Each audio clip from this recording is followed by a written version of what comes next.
The words theme park are a bit too restrictive for Walt Disney World. It's a cultural hotspot, a lucrative entertainment center, and the reason Florida became the destination it is.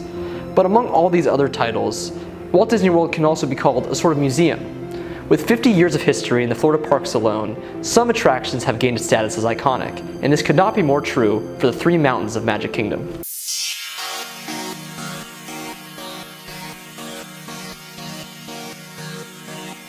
Space Mountain, the first of the three, started from an idea in Walt Disney's head.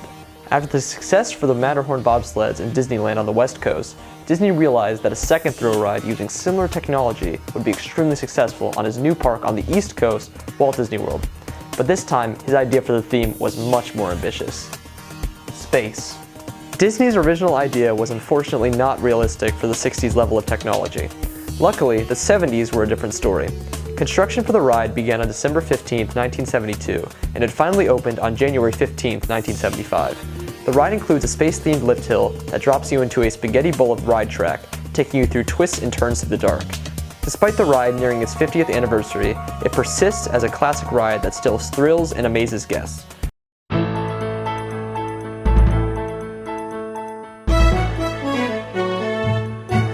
To talk about this next mountain, we need to shift our attention to the West Coast. Disneyland's new attraction, Pirates of the Caribbean, opening on March 18, 1967, was a huge success, resulting in the desire to bring the attraction to the new Walt Disney World, Florida.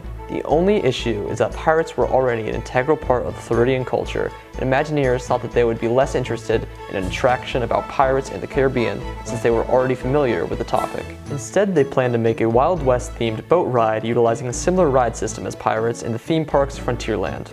This idea eventually turned into a runaway mine train roller coaster, taking inspiration from Disneyland's mine train through nature's wilderness. This led to the construction of the Thunder Mountain we know today. Opening November 8, 1980, Thunder Mountain consists of a high-speed thrill ride through caverns, abandoned mine shafts, and desert environments. The multiple lift hills and countless jolts and bumps make for a great ride experience that has become iconic as the years have gone by.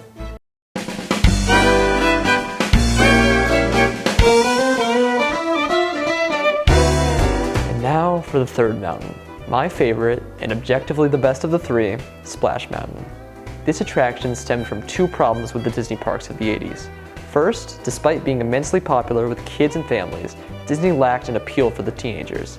Second, the area Bear Country, known for its one and only attraction, the Country Bear Jamboree, had become a dead-end part of the park.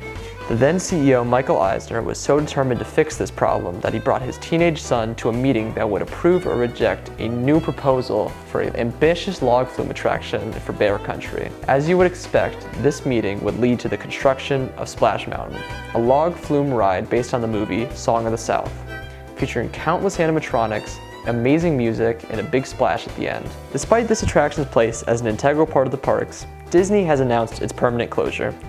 Due to Song of the South's controversial opinions on the topic of race, Disney has decided to re-theme this classic attraction to feature characters from the movie The Princess and the Frog. I don't know whose idea this was. Like Princess and the Frog, this important Disney attraction, make it at least a good movie that you replace it with. Who remembers Princess and the Frog? There was one good song by the villain, and what?